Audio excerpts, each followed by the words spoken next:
Morning बच्चों। ये आज जो हम देखेंगे हमारा परिवेश कक्षा 4 में पाठ 7 जंतुओं में अनुकूलन। गुड मॉर्निंग बच्चों। इस वीडियो में आज हम लोग देखेंगे पाठ 7 जंतुओं में अनुकूलन। ये कक्षा 4 का हमारा परिवेश है। तो सबसे पहले हम इसमें पाठ को पढ़ेंगे और इसके बाद इसके अभ्यास प्रश्न इसी वीडियो में देखेंगे। हमारे परिवेश में अनेक प्रकार के जीव जंतु पाए जाते हैं। ये जीव जंतु अलग अलग जगह पर रहते हैं। कोई भी जीव उसी स्थान पर रहना पसंद करता है जहाँ उसे पर्याप्त सुरक्षा, भोजन तथा अनुकूल दशाएं मिलती हैं। इन जगहों को जंतुओं का वास स्थान कहते हैं। वास स्थान के आधार पर जीवों को 4 भागों में बांटा गया है। जैसे थलचर, इसको हम टेरेस्ट्रियल कहते हैं इंग्लिश में। कुछ जंतु स्थल पर पाए जाते हैं, जैसे कुत्ता, बिल्ली आदि, ये स्थल पर रहते हैं और इसे थलचर कहते हैं। अब इसके बाद आता है जलचर, ये एक्वाटिक, इसको इंग्लिश में कहते हैं। कुछ जंतु जल में पाए जाते हैं, जैसे मछली है, इसे हम जलचर कहते हैं। नभचर, एरियल इसको बोलते हैं। कुछ जंतु आकाश में उड़ते हैं, उन्हें नभचर कहते हैं, जैसे कौवा है, गौरैया है, चील है, ये नभचर में आए। इसके बाद आता है उभयचर, तो इसको एम्फीबियन बोलते हैं। कुछ जंतु जल एवं थल दोनों स्थानों पर वास करते हैं, जैसे कछुआ, मेढक आदि, ये उभयचर कहलाते हैं। वास स्थान के आधार पर अपने परिवेश में पाए जाने वाले जंतुओं के नाम नीचे दी गई तालिका में लिखिए। अब इस सारणी को हम ये जो अभी हमने जलचर, नभचर और थलचर, उभयचर, इन जीव जंतुओं के बारे में जो पढ़े हैं, उसी के आधार पर हम इसको तालिका को भर सकते हैं। जैसे हम ले लेते हैं कि मछली। अब मछली को हम किस में दिखाएंगे? मछली को हम जलचर में दिखाएंगे, क्योंकि मछली जल में रहती है।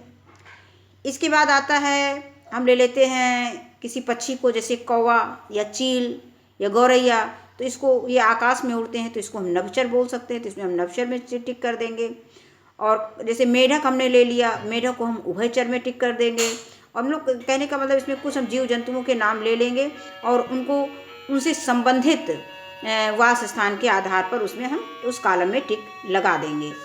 अब इसके बाद आता है आवास एवं अनुकूलन। प्रत्येक जीव में उसके परिवेश के अनुरूप तालमेल स्थापित करने के लिए होने वाले परिवर्तन को अनुकूलन कहते हैं। जीव में निम्नलिखित कारणों से अनुकूलन होता है, जैसे भोजन की उपलब्धता है, वातावरण है, प्रजनन है, शत्रुओं से रक्षा। इसके बाद है अनुकूलन के कारण ही कुछ जंतु थल और कुछ जल में अपना वास स्थान बनाते हैं। प्रत्येक जंतु में कुछ विशिष्ट लक्षण एवं शारीरिक संरचनाएं होती हैं, यह उन्हें स्थान विशेष में रहने में मदद करती हैं। आओ जाने कि तरह तरह के जीव जंतु किस प्रकार विभिन्न वातावरण यानी परिवेश में अपने को अनुकूलित रखते हैं। अब आता है जल में रहने वाले जंतु।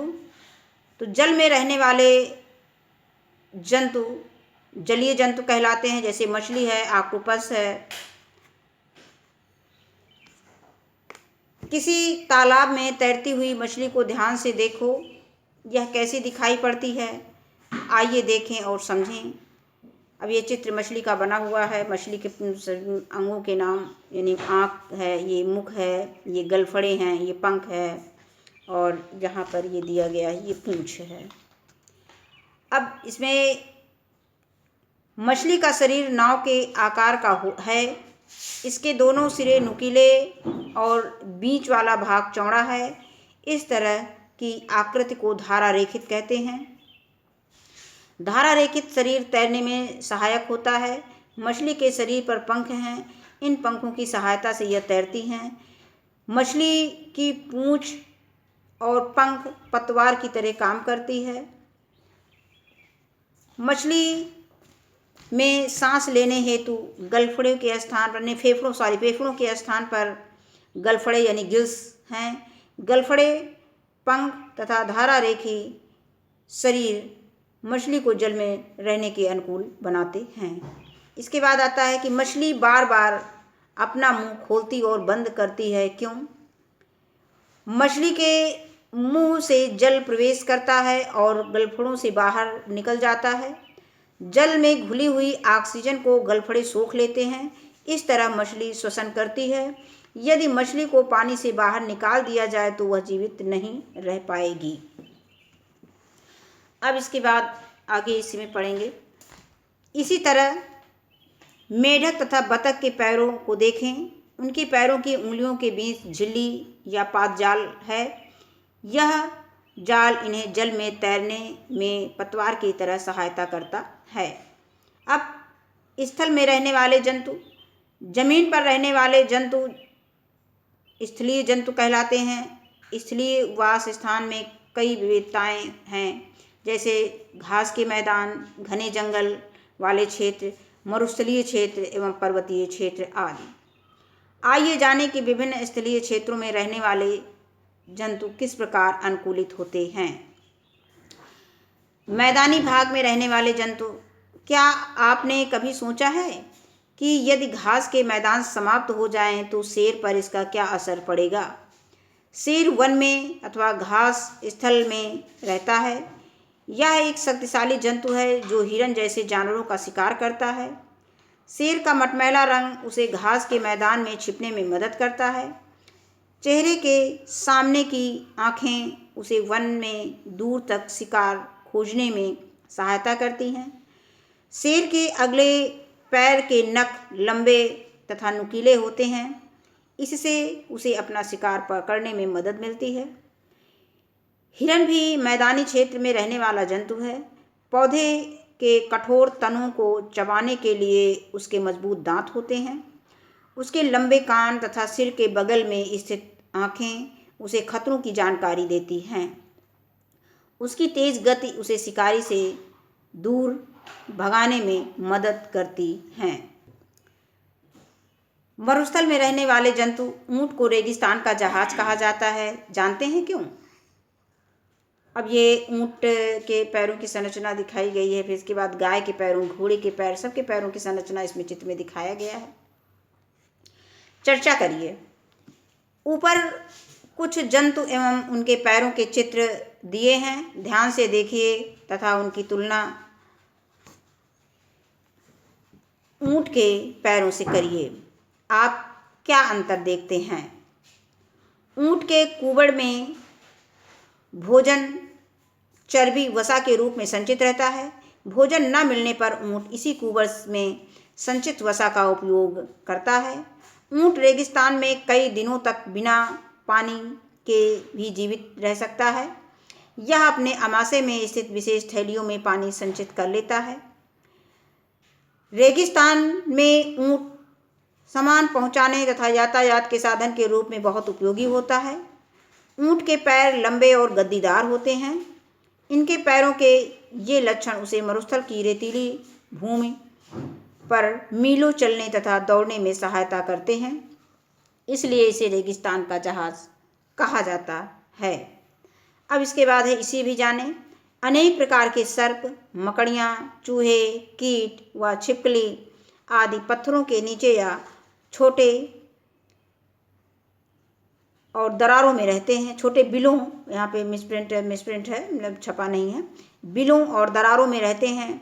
इन जंतुओं में अधिकांश की त्वचा मोटी होती है जो शरीर से पानी के ह्रास को रोकती है। अब इसके बाद आता है पर्वतीय क्षेत्रों में पाए जाने वाले जंतु। पर्वतीय क्षेत्रों पर सामान्यतः बहुत ठंड पड़ती है। सर्दियों में तो बर्फ भी गिरती है। पर्वतीय क्षेत्रों में कुछ विशिष्ट जंतु जैसे याक, भेड़, पहाड़ी बकरी तथा भालू आदि पाए जाते हैं। ये जंतु वहाँ के ठंडे वातावरण में रहने के लिए किस प्रकार अनुकूलित होते हैं, ये याक चित्र में दिखाया गया है। आइए चर्चा करें। ठंडे क्षेत्रों में पाए जाने वाले जंतुओं के शरीर की त्वचा मोटी होती है और मोटी त्वचा के नीचे वसा की परत तथा और त्वचा के ऊपर घने एवं लंबे बाल पाए जाते हैं। लंबे बाल इन्हें अत्यधिक सर्दी में ठंड से बचाते हैं। तो अब इसके बाद आता है उड़ने वाले जंतु। हवा में उड़ने वाले पक्षियों को देखें। पक्षी कैसे उड़ते हैं? क्या हम उनकी तरह हवा में उड़ सकते हैं? पक्षी हवा में उड़ने के लिए किस प्रकार अनुकूलित होते हैं?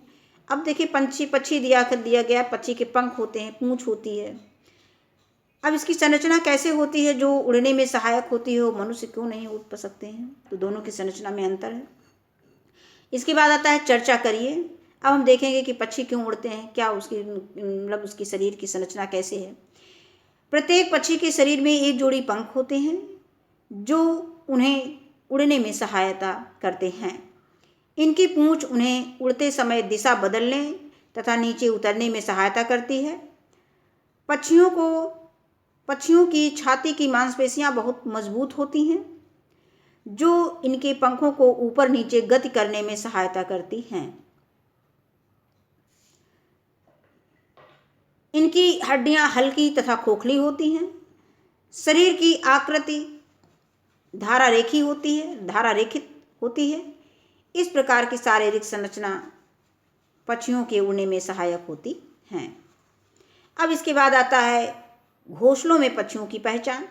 मतलब घोंसलों से विभिन्न पक्षियों के घोंसले भिन्न भिन्न प्रकार के होते हैं, तो उनकी हम पहचान कैसे करेंगे? क्या आपने कभी किसी पक्षी का घोंसला देखा है?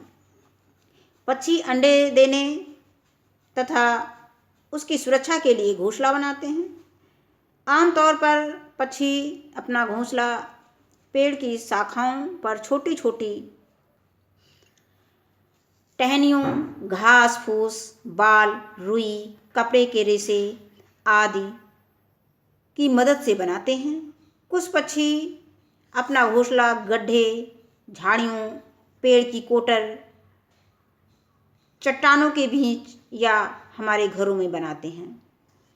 अब यहाँ पे कुछ पक्षियाँ दिए गए हैं, उनके घोंसले बनाए दिखाए गए हैं। जैसे बया पक्षी का घोंसला दिखाया गया, कबूतर, चील, कौवा, बतख, ये सब के घोंसले इसमें चित्र में दिखाए गए हैं। अब हम आते हैं इनके अभ्यास प्रश्न में। तो निम्नलिखित के सही जोड़े, इसको हमने कॉपी में कर लिया, इसको देखते हैं। निम्नलिखित के सही जोड़े बनाइए। पक्षी के पंख होते हैं। ऊंट का कुबड़ होता है। और याक जो है पर्वतीय क्षेत्रों में पाया जाता है। मछली धारारेखित होता है और मेढक उभयचर होता है। उभयचर का मतलब बच्चों समझते होंगे कि उभयचर का मतलब जल और थल दोनों पे रहता है। अब इसके बाद आता है निम्नलिखित प्रश्नों के उत्तर लिखिए। जीवधारियों में अनुकूलन के क्या कारण हैं?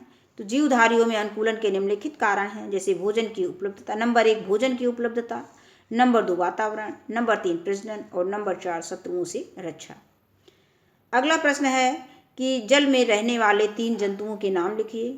तो जल में रहने वाले 3 जंतुओं के नाम है मछली, मगरमच्छ, इसमें हम ऑक्टोपस का नाम भी दे सकते हैं, कछुआ। कछुआ जल में भी रहता है और थल में भी दिखाई देता है कभी कभी, लेकिन अक्सर वो जल में ही रहता है। अब इसके बाद आता है अगला प्रश्न है गा, मछली की 2 विशेषताएं बताइए जो उसे जल में रहने के अनुकूल बनाती हैं। मछली की 2 विशेषताएं हैं जो उसे जल में रहने के अनुकूल बनाती हैं। नंबर 1 धारारेखित शरीर और नंबर 2 है फेफड़े के स्थान पर गलफड़े यानी गिल्स। अब अगला प्रश्न है कि पक्षी हवा में कैसे उड़ते हैं? पक्षी के शरीर में एक जोड़ी पंख होते हैं जो उन्हें उड़ने में सहायता करते हैं। इसके बाद है कारण बताएं। और मछली पानी में कैसे तैरती है? तो मछली का शरीर धारारेखित होता है तथा इसके शरीर पर पंख होते हैं जिसके कारण मछली पानी में तैरती है। इसके बाद अगला प्रश्न आता है कि पर्वतीय क्षेत्र के जंतुओं के शरीर में लंबे घने बाल क्यों होते हैं?